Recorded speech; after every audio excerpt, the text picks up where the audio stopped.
Where did Maxwell go? 1 minute, he's the king of neo-soul, dropping smooth tracks that redefine R&B. And the next, he's vanished, leaving fans and tabloids buzzing with questions. Was it drugs, drama, or something deeper? Born Gerald Maxwell Rivera, this Brooklyn native took the music world by storm in the 90s, blending old-school soul with a fresh vibe that had everyone hooked. But his journey wasn't all smooth falsettos and sold-out shows. From label fights to social media storms, Maxwell's story is packed with twists that kept us guessing. Today, we're peeling back the layers of his rise, his struggles, and the controversies that still spark heated debates. Buckle up, because this isn't just a music story.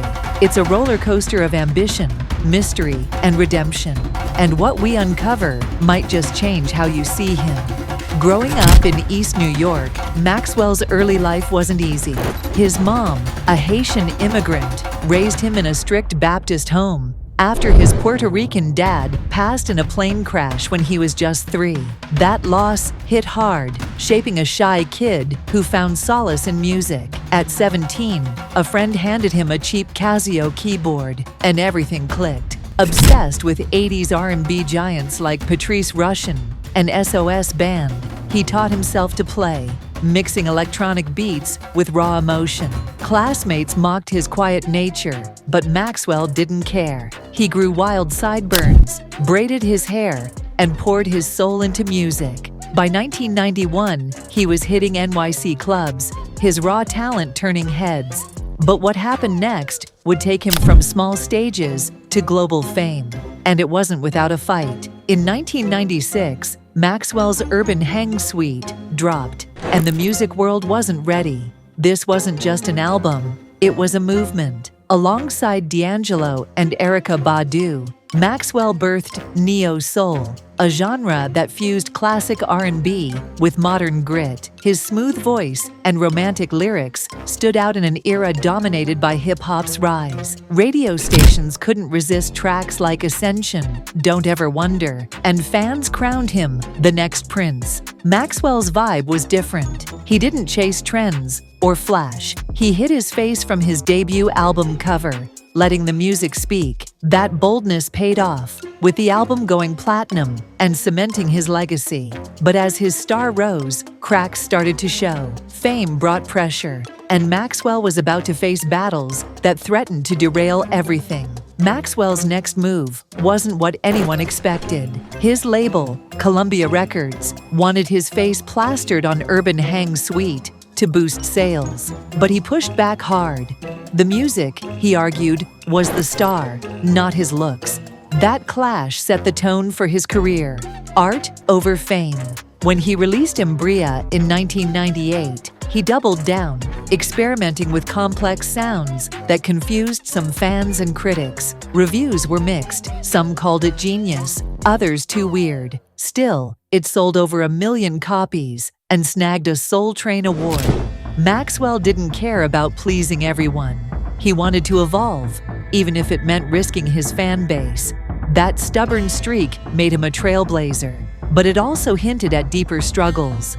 Something was brewing behind the scenes, and it was about to pull him out of the spotlight. Then Maxwell vanished. For years, he stepped away from music, leaving fans desperate for answers. Tabloids went wild, whispering about heavy partying and substance issues. Some claimed he'd OD'd or lost himself to the nightlife. The mystery only grew because Maxwell stayed silent, his private nature fueling the gossip.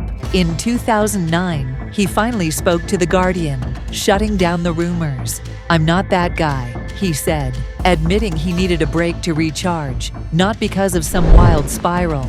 He described himself as a quiet soul, overwhelmed by fame's glare. The media painted him as a mess, but Maxwell insisted he was just protecting his peace. But that wasn't the whole story. Another challenge was quietly threatening his career, and it hit closer to home than anyone realized. When Maxwell returned, fans noticed something off. His voice wasn't the same. That silky falsetto, once his trademark, sounded grittier, rougher. Speculation exploded. Was it too much whiskey, late nights, The truth was less scandalous, but more human.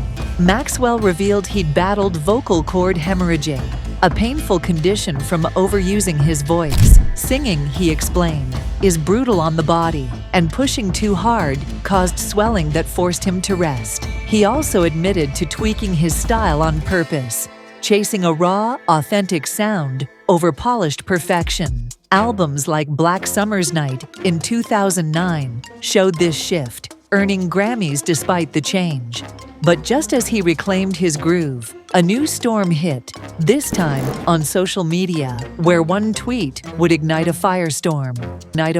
In 2016, Maxwell stepped into a minefield with a single post. He tweeted that Black History Month should celebrate everyone, not just Black achievements, tossing in an American flag emoji and a Lena Horne pic for emphasis. Fans erupted, calling it tone-deaf and disrespectful to a month dedicated to Black struggles. When criticized, he doubled down, posting about Black, blue, red, white, beige history and referencing Barack Obama's mixed heritage. The backlash was brutal. Then a fan at Joe Gabby jabbed at his album sales, joking his ancestors were disappointed. Maxwell snapped, sending her a private DM with a harsh insult. When the message leaked, the internet pounced, accusing him of targeting Black women. His core fan base, his apologies fell flat, and the damage was done.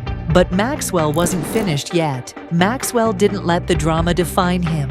In 2009, Black Summer's Night marked his triumphant return, blending raw emotion with polished neo-soul.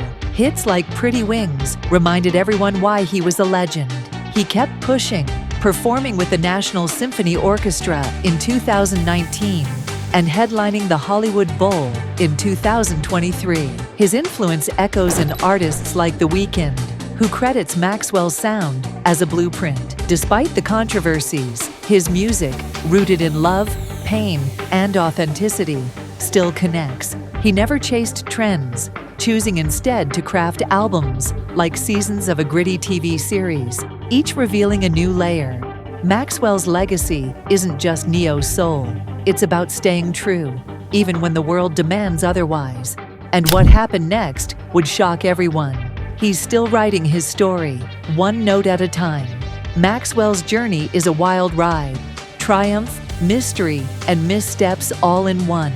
From a Brooklyn kid with a keyboard to a neo-soul icon, he reshaped R&B while battling label drama, health scares, and social media storms. His disappearances sparked rumors, but his comebacks proved his resilience. The Black History Month fallout showed how one misstep can haunt you, yet his music still pulls heartstrings. What's next for Maxwell?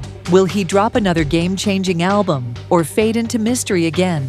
His story leaves us wondering about the cost of staying true in a world that loves to judge. Share your thoughts below. Do you think Maxwell's still got it, or has his time passed? Hit that like button, subscribe, and let's keep the conversation going.